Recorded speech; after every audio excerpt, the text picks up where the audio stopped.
G'day once again, mob. Welcome back to Weird Mob Media. I'm Jake.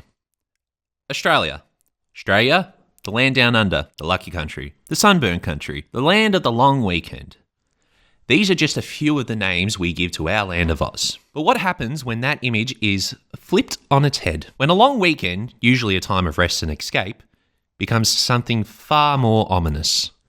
Let's take a gander at that shift with Colin Eggleston's Long Weekend. An experience in terror and suspense.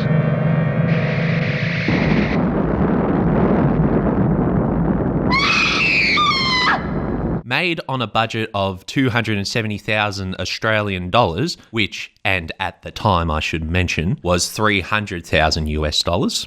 The film tells the story of Peter, played by John Hargreaves, and Marsha, played by Bryony Behetz, a couple attempting to salvage their failing marriage with a long weekend camping trip by the beach. If you go down in the woods today, you might get a big surprise. As they unwind by littering, carelessly harming wildlife and trashing the natural world, it's as if Mother Nature herself begins to push back, turning their weekend escape into something far more punishing. I should hope not. For that we could have had a VIP suite at the Southern Cross. 1970 marked a milestone for environmental activism.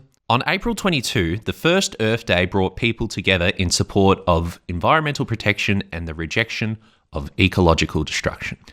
This shift in social consciousness paved the way for a subgenre of horror often referred to as nature fights back, or more bluntly, nature goes apeshit, with eco-horrors like The Food of the Gods, Day of the Animals, and Prophecy standing as prominent examples. This kind of film wasn't new.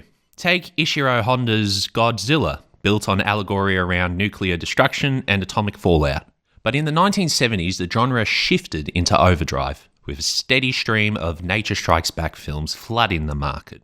Long Weekend, while clearly having something to say, doesn't let its message interfere with the storytelling in the way that, say, Day of the Animals does. Movies used to assure you they weren't true. Nowadays they can make a movie about a rapping space werewolf and say, inspired by true events. Long Weekend is a subtle, well-written story by Everett de Rock that allows its characters to feel like real people rather than just outright environmental enemies.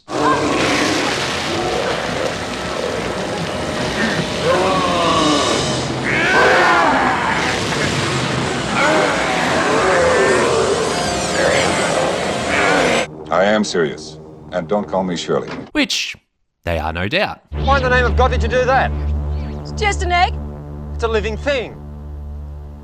What's the matter with you? You know what's the matter with me. You didn't have to smash it. But the film gives these unlikable characters the space to reveal themselves before the audience can pass judgment on them. Is reality screwing the neighbours and murdering the unborn? You prick. In fact, it's an exciting ride, inviting the audience to side with the so-called villains, which are the victimised animals. It offers a kind of forbidden fruit, so tempting it's hard not to indulge. According to Everett de Rock, an admitted sequence from the screenplay gave the animals a more conscious, almost magnanimous presence, allowing Peter a chance to redeem himself. Fortunately, it was removed from the final cut. As the couple attempts to leave the beach, only to find themselves circling back, it suggests something far more than a coincidence. A quiet, almost supernatural presence at work, as if Gaia herself has given these animals permission to exact their vengeance. Any confirmation would have only stifled the lingering dread the film works so carefully to maintain. Do you think unlikable characters make films better or worse? Let me know in the comments below. If you're enjoying the video, give it a like, and if you're keen for more weird mob oddities, consider subscribing. Cheers, mob. It's worth noting that the film was more successful overseas than in its native Australia. As executive producer Richard Brennan put it, lots of elements of nature fighting back seemed a little bit preposterous to an Australian audience. The landscape's very familiar, it doesn't look menacing. To an overseas audience, it was really exotic. Having first seen it on late night television in England at the age of 12, Shaun of the Dead and Hot Fuzz director Edgar Wright is also a fan of the film, including it in his 24 Hours of Horror picks, an AV Club feature where filmmakers share what they would watch over a 24-hour cycle.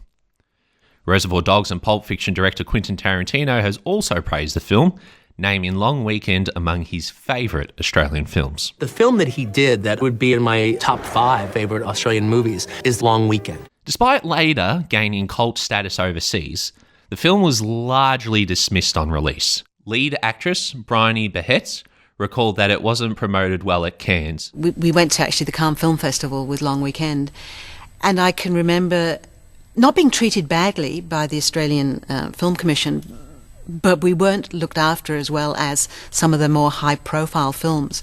So a lot of the publicity and the promotion we did ourselves. Overall, the film stands as a creepy example of Australian horror. Not for its nature goes apeshit angle, but for the way it weaves in subtle supernatural elements. Unable to escape their beachside imprisonment, they're forced to drive in endless circles like a trip through hell. The 1960 Japanese film Jigoku is one of the few films that matches Long Weekend in tone. A story about a man condemned to wander through his own personal hell, reliving his past mistakes. Much like in that film, these characters are forced to confront their environment, and in doing so, are reminded of their past mistakes, their failing marriage, and their growing sense of unease. You prick. You were so damn hot for Frida, you pushed Mark and me together. And then you bellow like a wounded tomcat when the whole grotty plan backfires in your face. It suggests a similar kind of personal hell. Not through fire and brimstone. Sun is shining, birds are singing. Your bacon's burning. Shit, is it? Fuck. But through a relentless reminder of life's complexities, breeding discontent in both mind and soul. I'm Jake. This has been another quick dive at Weird Mob Media. Thank you very much for joining, and we hope to see you again soon. Bye-bye.